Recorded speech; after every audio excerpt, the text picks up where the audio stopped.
सिख धर्म का आधार ही प्रेम, दया, इंसानियत, मानवता और सेवा है। सब मानवता की बात तो करते हैं, धर्म की बात तो करते हैं, लेकिन जब धर्म की कसौटी सामने आती है यानी सेवा सामने आती है, तब केवल ये सिख ही सामने आते हैं। और जब भी कहीं बाढ़ वगैरह होगी वहां ये सिख ही सिख दिखाई देते हैं। उस वक्त ऐसा लगता है कि देश में सिख ही सिख है, क्योंकि दूसरा कोई आगे आता ही नहीं है। भूल गए हैं कि सामने वाले दूसरे धर्म के हैं, हिंदू है, मुसलमान है, किसी धर्म का मानने वाला है, उसकी सेवा के लिए ये लोग सामने जाकर खड़े हो जाते हैं। इस तरह के लोग हैं जो कि सिखों की बहुत सारी बातों का मजाक बनाकर, चुटकुले इत्यादि बनाकर इस महान बलिदानी कौम का मजाक उड़ाते हैं। न तो हिंदू राष्ट्र के मैं विरोध में खड़ा हुआ हूं और न हिंदू राष्ट्र के मैं पक्ष में खड़ा हुआ हूं। पक्ष में इसलिए नहीं,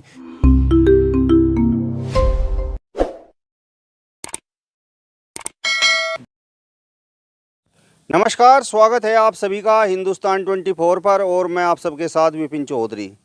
देश के कई हिस्सों में इस समय बाढ़ का बड़ा प्रभाव है। सरकारें भी पीड़ित लोगों की खूब मदद कर रही हैं, लेकिन सोशल मीडिया पर लोगों की मदद करते हुए जो वीडियोज वायरल हो रहे हैं उनमें सबसे ज़्यादा लोग सिख समाज से हैं। पीड़ित लोग भी सिखों को इस विपदा के समय में खूब याद कर रहे हैं। आज हम सिख धर्म को लेकर ही बात करेंगे, सिखों के सेवा भाव को लेकर बात करेंगे और बातचीत करने के लिए आज हमारे साथ महंत आनंद स्वामी जी मौजूद हैं। महंत जी, सबसे पहले तो हिंदुस्तान 24 पर मैं आपका बहुत बहुत स्वागत करता हूं। आपका भी मंदिर में स्वागत है प्रियवर। स्वामी जी, मेरा सवाल सबसे बड़ा ये है कि ये सिख कौम आखिर है क्या? जहां कहीं भी कोई विपदा आती है तो आप भी देखते होंगे सिख समाज सबसे पहले पहुंच जाता है।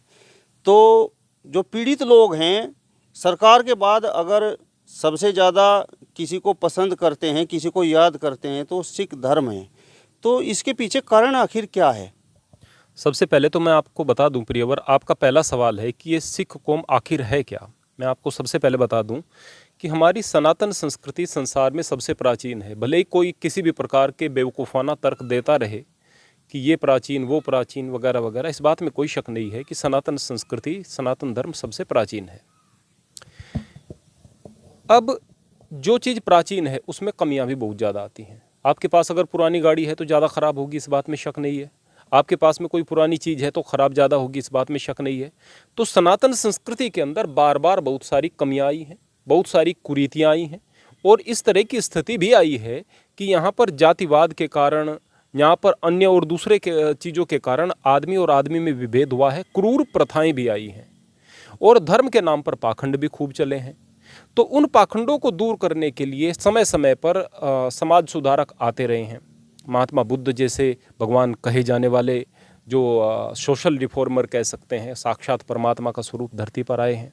उसके पश्चात बहुत सारे और अन्य लोग आए हैं, कबीर साहब जैसे, दादू राम जैसे और गुरु नानक देव जैसे समाज सुधारक तो हैं ही, दिव्य पुरुष थे, उनके बारे में क्या शब्दों में कहा जाए। स्वामी दयानंद जैसी शख्सियत इस देश के अंदर आई हैं, महात्मा ज्योतिबा फुले और बहुत सारे और अच्छे अच्छे लोग धरती पर आए हैं जिन्होंने मानवता की बात की, प्रेम की बात की। लेकिन मैं कहूं कि जब एक मानवतावादी सोच एक साथ मिलकर के, एकजुट होकर के, दृढ़ संकल्प के साथ और एक अनुशासन के साथ में काम करती है तो वो एक नए मत का रूप ले लेती है। वही जो हमारा मत है वह सिख धर्म है। सिख धर्म का आधार ही प्रेम, दया, इंसानियत, मानवता और सेवा है। अगर दूसरे किसी भी धर्म के रिचुअल्स के बारे में बात करें तो वहाँ पर परमात्मा की बात की जाती है, पहले परमात्मा की बात की जाती है। परमात्मा से जुड़ने के लिए कुछ प्रथाएं बना दी जाती हैं। वो प्रथाएं बुरी नहीं, हम किसी की बुराई नहीं कर रहे, जो भी ईश्वर की तरफ लेकर जाने के लिए चीज़ें बनाई गई हैं अच्छी हैं।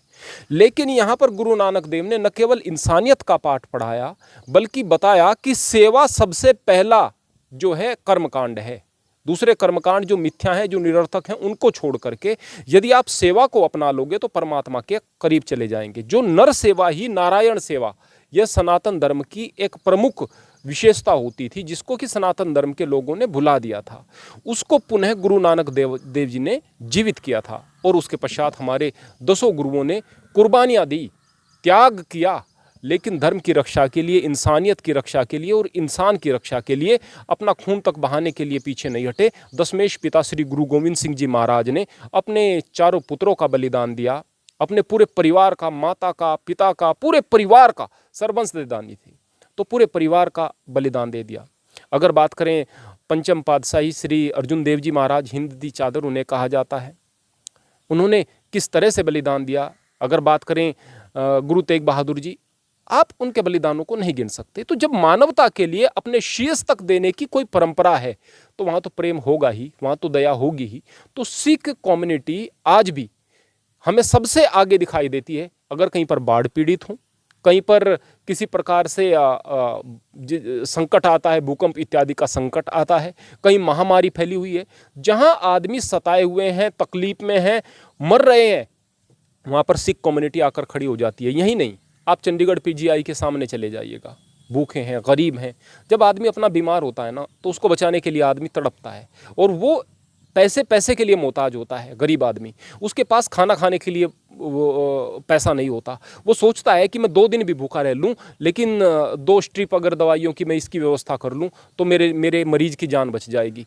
वो मर रहा होता है, उस अपने मरीज के साथ मर रहा होता है। ऐसे में जब उसके सामने फ्री में भोजन आता है ना, आवाज़ लगाई जाती है अलग अलग स्थानों पर आकर, भाई प्रसादा ले लो, कोई भूखा है तो लंगर चख लो, तो बहुत बड़ी बात होती है।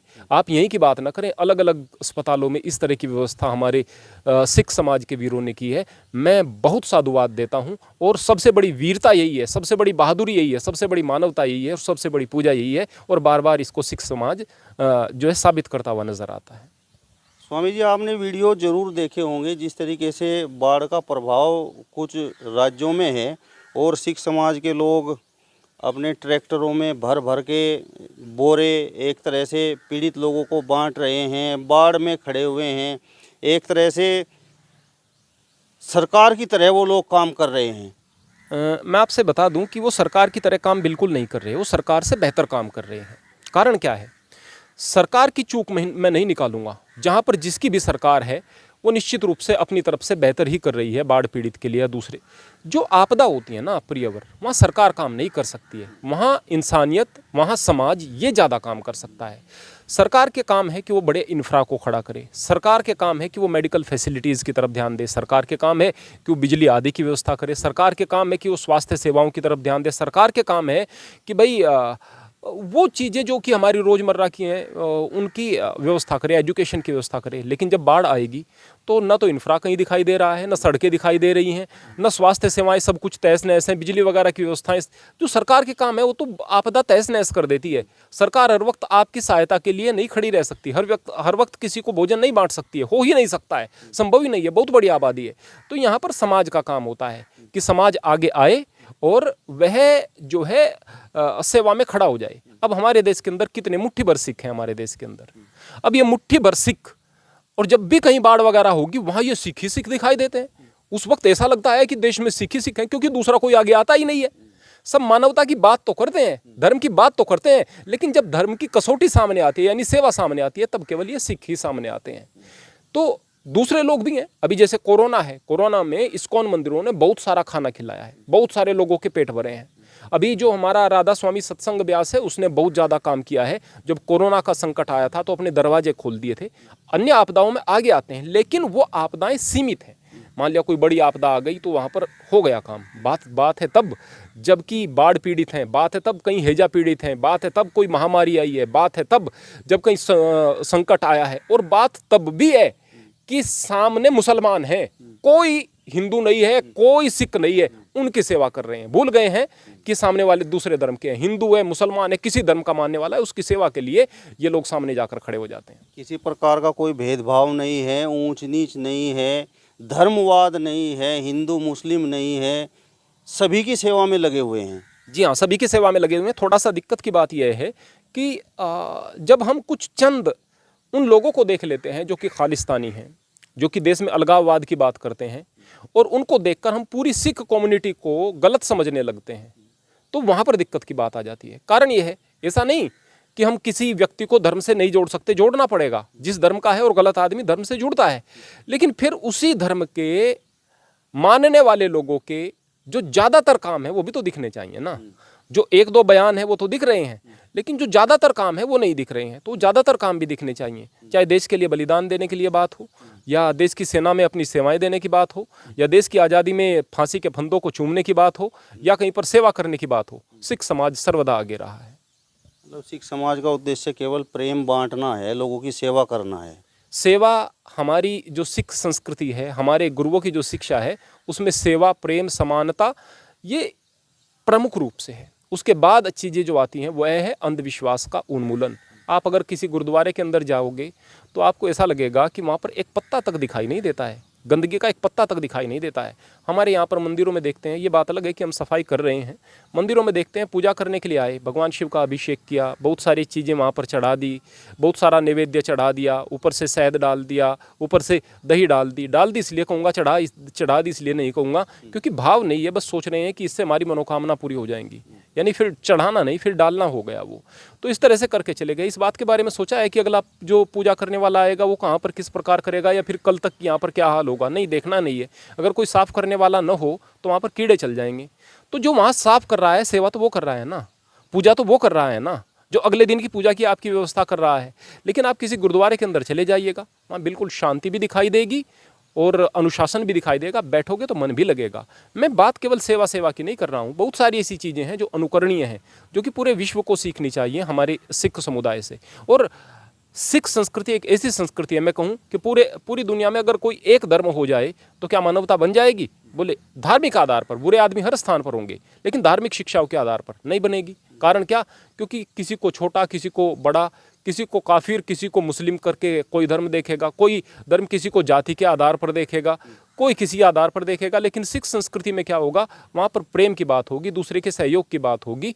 तो पूरी दुनिया में अगर एक धर्म किसी को एक सूत्र में बांध सकता है तो निश्चित रूप से वह सिख धर्म है, या फिर सनातन धर्म से कहूँ कि वह भी अपने सिखों का अनुकरण करे और उनसे शिक्षा लेकर अपने धर्म में भी सेवा और समर्पण लेकर के आए, क्योंकि यह सनातन संस्कृति का ही हिस्सा है। सिख धर्म कोई अलग से ऐसा नहीं है, कोई बाहर से आई हुई कोई विचारधारा नहीं है। सिख समाज तो इस आपदा के समय में बहुत सेवा कर रहा है, लेकिन कुछ लोग सिख समाज पर उंगलियां भी उठाते हैं। और मैंने तो कई बार देखा है कि कुछ लोग सिखों पर चुटकुले भी बनाते हैं, उनका मजाक बनाते हैं। ऐसे लोग हर स्थान पर होते हैं। अभी आपका एक इंटरव्यू जो कि आपने लिया था, एक इंटरव्यू था, उसमें मैंने बहुत सारी चीज़ें यथार्थ पर के बारे में दिखाई थी, जिसमें कि अमृतसर में किसी व्यक्ति को रोक दिया गया था अंदर जाने के लिए। मैंने एक बात कही थी कि भाई हिंदुओं, आप लोगों को ये चाहिए कि श्रद्धा रखो, लेकिन ऐसे स्थान पर आप मत जाओ जहाँ पर कि आपको ऐसा लगता है कि चीज़ें विरोध में आ सकती हैं। इसलिए आप ऐसे स्थान पर, गुरुद्वारों में जहाँ कट्टरवाद है, न जाओ। एक बार गया, फिर दोबारा गया, इस तरह से कई बार जाने की जरूरत नहीं थी। जो 10 चीज़ें मैंने वहाँ पर बताई, अपने गुरुओं के सम्मान के विषय में बताई या अपने सिख समुदाय के विषय में बताई, वो उन लोगों को नहीं दिखाई दी। मैं सिखों के विषय में बात कर रहा हूँ। कई लोग गालियाँ बक रहे हैं, कई लोग कह रहे हैं तुम्हारे कहने से, हिंदू कह रहे हैं कि तुम्हारे कहने से, यानी वीडियो नहीं देखनी है, टाइटल देखना है। आप चीज़ों को समझो। जब तक विवेक नहीं होगा, समझ नहीं होगी, तो तब तक काम नहीं चलेगा। तो इस तरह के लोग सिखों के अंदर भी हैं, हिंदुओं के अंदर भी हैं, मुस्लिमों के, हर लोगों के, हर समाज के अंदर इस तरह के लोग होंगे जो कि बात का विपरीत अर्थ निकाल करके और चीज़ों को गलत तरीके से प्रस्तुत करते हैं। इसी प्रकार यहाँ पर हमारे हिंदुओं के बीच भी और दूसरे लोगों के बीच भी इस तरह के लोग हैं जो कि सिखों की बहुत सारी बातों का मजाक बनाकर, चुटकुले इत्यादि बनाकर इस महान बलिदानी कौम का मजाक उड़ाते हैं। जबकि यह एक इस तरह की विचारधारा है जो कि स्वीकार करने योग्य है और अनुकरण करने योग्य है। स्वामी जी, अब मेरा सवाल आपसे ये है कि भारत में तो हिंदू भी हैं, मुस्लिम भी हैं, सिख भी हैं, ईसाई भी हैं, लेकिन पिछले कुछ समय से लगातार ये बात सामने आ रही है कि भारत को हिंदू राष्ट्र घोषित कर दिया जाए, हिंदू राष्ट्र भारत को बना दिया जाए। धीरेन्द्र शास्त्री लगातार इसका प्रचार कर रहे हैं, तो इस पर आप क्या कहेंगे? सबसे पहला सवाल मैं ये कहना चाहूँगा कि हिंदू राष्ट्र क्यों नहीं होना चाहिए। बोले कि हिंदू राष्ट्र हो जाएगा तो भारत का सेक्युलरिज्म खतरे में आ जाएगा। तो इस सेक्युलरिज्म का ठेका क्या हिंदू ने लिया हुआ है? आप एक बात की मुझे गारंटी दे दीजिएगा कि जब यहाँ पर सारे के सारे मुस्लिम हो जाएंगे या बहुत ज़्यादा मुस्लिम हो जाएंगे, तो क्या यहाँ पर प्रजातंत्र रहेगा? क्या यह हिंदू राष्ट्र रहेगा या सेकुलर रहेगा? बोले कि नहीं, इस्लामिक कंट्री हो जाएगा। कुछ कहेंगे कि नहीं रहेगा। अगर रहेगा तो दूसरे जितने भी देश हैं जो मुस्लिम बाहुल्य हैं वो इस्लामिक कंट्रीज़ क्यों हैं? वहाँ एक में भी सेकुलरिज्म क्यों नहीं है? बल्कि ये कहूँगा कि प्रजातंत्र भी नहीं है। पाकिस्तान को कहेंगे कि यहाँ प्रजातंत्र हैं, तो आपने उस वहाँ के प्रजातंत्र का हाल देख रखा है, जो वहाँ पर वहाँ के जो शासक वर्ग हैं उन लोगों के साथ किस तरह का व्यवहार होता है और किस तरह का प्रजातंत्र चल रहा है, आप देख सकते हैं। तो मैं आपको एक बात बताता हूँ, ना तो हिंदू राष्ट्र बन जाने में कुछ नुकसान है और हिंदू राष्ट्र ना बने इसमें भी कोई नुकसान नहीं है। न हिंदू राष्ट्र बन करके आगे जा पाएंगे, न हिंदुओं का कल्याण हो पाएगा हिंदू राष्ट्र बन करके। कारण क्या, अगर सारे मुसलमानों को, जबकि असंभव है, यहाँ देश से आप निकाल दोगे ना, तो डेफिनेटली आप यहाँ पर दलित और शूद्र और सवर्ण एक तरफ लड़ेंगे। अगर दलितों को यहाँ से हटा दोगे तो फिर गुज्जर राजपूत लड़ेंगे कि हम बढ़िया वाले क्षत्रिय हैं और तुम लोग क्षत्रिय नहीं हो। फिर यहाँ पर जाट और यादव और सारे के सारे आपस में मिलकर के फिर लड़ेंगे। मूल बात क्या है कि जब तक आपके भाव बेहतर नहीं है तब तक आप देश का कल्याण नहीं कर सकते हैं। न तो हिंदू राष्ट्र के मैं विरोध में खड़ा हुआ हूँ और ना हिंदू राष्ट्र के मैं पक्ष में खड़ा हुआ हूँ। पक्ष में इसलिए नहीं कि यदि यहाँ पर आप हिंदू, मैंने बताया कि हिंदू ही हो गए तो भी आपका कल्याण नहीं होगा। एक औरत है जो घर में लड़ती है, किसके साथ, कि सास के साथ लड़ती है, सास मर गई तो वो ननद के साथ लड़ने लग गई। ननद कहाँ चली गई, वो अपनी ससुराल चली गई। अब उसने जेठानी के साथ लड़ना शुरू किया, जेठानी अलग हो गई, देवरानी के साथ लड़ना शुरू कर दिया, देवरानी भी अलग हो गई, अब पति के साथ लड़ेगी। दिक्कत ये नहीं कि दूसरे लोगों से दिक्कत थी, दिक्कत ये कि स्वभाव लड़ने का था। जब तक स्वभाव लड़ाई करेगा तब तक कल्याण नहीं हो सकता है। किसी को लग जाने की जरूरत नहीं थी, वो स्वभाव के खत्म होने की जरूरत थी। मैं पक्का कहूंगा कि जब यहाँ पर देश में सारे के सारे हिंदू थे तो गुलाम क्यों हो गए? आप तो ताकतवर थे, आप तो बहादुर थे। आपकी बहादुरी झूठी है यदि आप कहेंगे, बोले कि हमारे साथ तो धोखा हुआ है। आप सच्चे थे, आप अच्छे थे, आप धोखा नहीं करते थे। धोखा नहीं करते थे तो शकुनी कौन था, यहाँ मंथरा कौन थी? धोखा तो यहाँ पर पहले से होता हुआ आया है। यहाँ पर बुद्ध जैसे लोगों को आप पहले आने की क्या आवश्यकता पड़ी गई थी, किस तरह से उनको शिक्षा की आवश्यकता पड़ गई थी? यहाँ पर धोखे भी पहले से होते हुए आए हैं। हकीकत की बात यह है, आप में कमियां हैं तो आप पीछे हटेंगे, और आप में कमियां नहीं, आपके अंदर अच्छाई है तो फिर किसी के कहे बगैर ही ये हिंदू राष्ट्र बन जाएगा। एक बार आप हिंदुत्व की विचारधारा को अपना करके तो देखो। यहाँ पर दर्शन है, यहाँ पर शास्त्र हैं, यहाँ पर वेद हैं। यहाँ पर इन चीज़ों को पढ़ना नहीं, पढ़ाना नहीं, बेकार की चीज़ों में, अंधविश्वासों में फंस करके आप लोग मूर्खतापूर्ण कार्य करते रहोगे, जातिवाद की तरफ चलते रहोगे, आपस में लड़ते रहोगे, और आप कहेंगे हिंदू राष्ट्र बना लेंगे। हिंदू राष्ट्र बनाकर आपका कुछ नहीं होगा। मूल बात है, अपने विचारों को बदलो, सब कुछ वही बेहतर हो जाएगा। और अगर सिख बेहतर हो जाएंगे, सारे के सारे सिख बेहतर हो जाएंगे, शांति के साथ आगे बढ़ते रहेंगे और अपनी विचारधारा को दूसरे लोगों के सामने रखेंगे, तो निश्चित रूप से सिखों की तरक्की हो जाएगी। लेकिन एक तरफ तो हम बात कर रहे हैं खालिस्तान की, मैं खालिस्तानियों के लिए यहाँ कह रहा हूँ, सिखों के लिए नहीं। और दूसरी तरफ से देख रहे हैं कि पंजाब में सबसे बड़ा गुरुद्वारा, सबसे बड़ा चर्च बन रहा है। गुरुद्वारा सबसे बड़ा होना चाहिए, एशिया का सबसे बड़ा चर्च बन रहा है। बजिंदर सिंह कहाँ पर काम कर रहे हैं? पंजाब में कर रहे हैं। क्या है? प्रोफेट, अपने आप को प्रोफेट कह रहे हैं, है ना, पैगंबर कह रहे हैं। और इस तरह के पाखंड वहाँ पर सबसे ज़्यादा चल रहे हैं। तेज़ी से सिख जो हैं वो घट रहे हैं। आप पहले उस चीज़ को तो, अपनी विचारधारा को तो बचाओ, सबसे मेरा पहले कहने का यह मकसद है। चलिए, तो महेंद्र आनंद स्वामी जी को आपने सुना। फिलहाल इस वीडियो में बस इतना ही। अगली वीडियो में फिर आपसे मुलाकात होगी, तब तक बने रहिए हिंदुस्तान 24 के साथ। नमस्कार।